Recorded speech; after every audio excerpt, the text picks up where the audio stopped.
Hello everyone, good morning সবাইকে। আজ আমরা সকালে নামাজ পড়ে বেরিয়ে পড়েছি হোগল ব্রিজের উদ্দেশ্যে। সাথে আছে আমাদের প্রিয় সাইকেল, আর শুরু হয়ে গেছে ঝিরঝির একটানা বৃষ্টি। বৃষ্টি থেমে নেই, কিন্তু আমরা থামেনি। চলেছি মেন রোড ধরে, চারপাশে সবুজ গাছপালা আর ভেজা রাস্তা, যেন প্রকৃতি নিজেই আজ আমাদের স্বাগত জানাচ্ছে। রাস্তার মাঝে জমে থাকা জল, গাছের পাতায় ঝরছে বৃষ্টির ফোঁটা, এমন আবহাওয়া সাইকেল চালানোর মজাটাই আলাদা।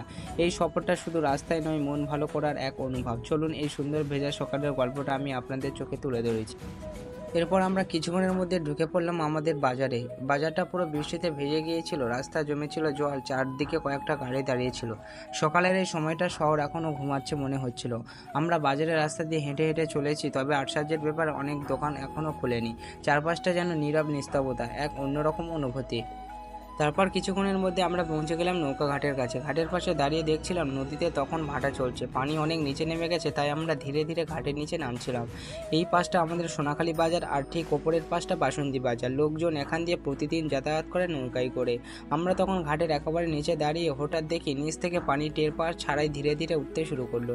এক মুহূর্তে মনে হলেও নদী ফুলে উঠেছে, একটু ভয়ও লাগছিল। ক্যামেরাটা অন ছিল, তাই সেই মুহূর্তটা আমরা ভিডিও করে নিলাম। তারপর আমরা একটু দূরে সরে গেলাম, সুরক্ষিতভাবে পুরো দৃশ্যটি বন্দি করলাম। তারপর দেখলাম ঘাটের ওপর থেকে অনেক মানুষজন নিচে নামছে, নৌকা ধরার জন্য কিংবা নদী দেখতে। আমি চারপাশে ক্যামেরা ঘুরিয়ে ঘুরিয়ে এই সুন্দর সকালে নদীর ভিউ ক্যাপচার করেছিলাম। নদীর চারিদিকটা এত শান্ত, এত সুন্দর, যেন প্রকৃতির কোলে দাঁড়িয়েছিলাম। এই অনুভূতিগুলি ভাগ না করে পারলাম না, তাই সব ক্যামেরাবন্দি করে রাখলাম আমাদের জন্যে। তারপর হঠাৎ দেখি বাসন্তের দিক থেকে একটা নৌকা আসছে। নৌকাটি যাত্রী নিয়ে সোজা সোনাখালী ঘাটের দিকে এগিয়ে আসছে। আমরা দাঁড়িয়ে সেই দৃশ্যটি দেখছিলাম আর ভিডিও করছিলাম। কিছুক্ষণের মধ্যে সেই নৌকা এসে ঘাটে পৌঁছালো, লোকজন নামতে লাগলো, আর আমরা পুরো মুহূর্তটা ক্যামেরা তুলে নিলাম। তারপর আমরা আবার ঘাট থেকে উপরের দিকে উঠে এলাম এবং ব্রিজের দিকে সাইকেল নিয়ে রওনা দিলাম। নদীর পাড়ে ঢালাই করা রাস্তার উঠে পড়লাম। রাস্তা নদীর চেয়ে অনেকটা উঁচুতে, আর চারপাশটা একটা অপূর্ব ভিউ মনেই পড়ে যায়। আমরা সাইকেল চালিয়ে যাচ্ছিলাম সেই ঢালের রাস্তা ধরে। পাশে দুই একটা দোকান চোখে পড়ছিল, তার সামনে দিয়ে চলে যাচ্ছিলাম আমরা। এইভাবেই আমরা ঢালের রাস্তা নদীর ধার দিয়ে যেতে যেতে পৌঁছে গেলাম আমাদের কাঙ্ক্ষিত গন্তব্যের খুব কাছাকাছি হোগল ব্রিজ। দূর থেকে ব্রিজটা স্পষ্ট দেখা যাচ্ছিল, আর আমাদের মনে হচ্ছিল সফরটা যেন আরো রঙিন হয়ে উঠেছে।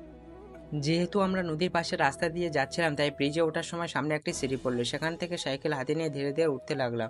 কিছুক্ষণের মধ্যে আমরা মেন রোডে ধরে উঠে পড়লাম আমাদের কাঙ্ক্ষিত গন্তব্য বাসন্তীর হোগল ব্রিজে।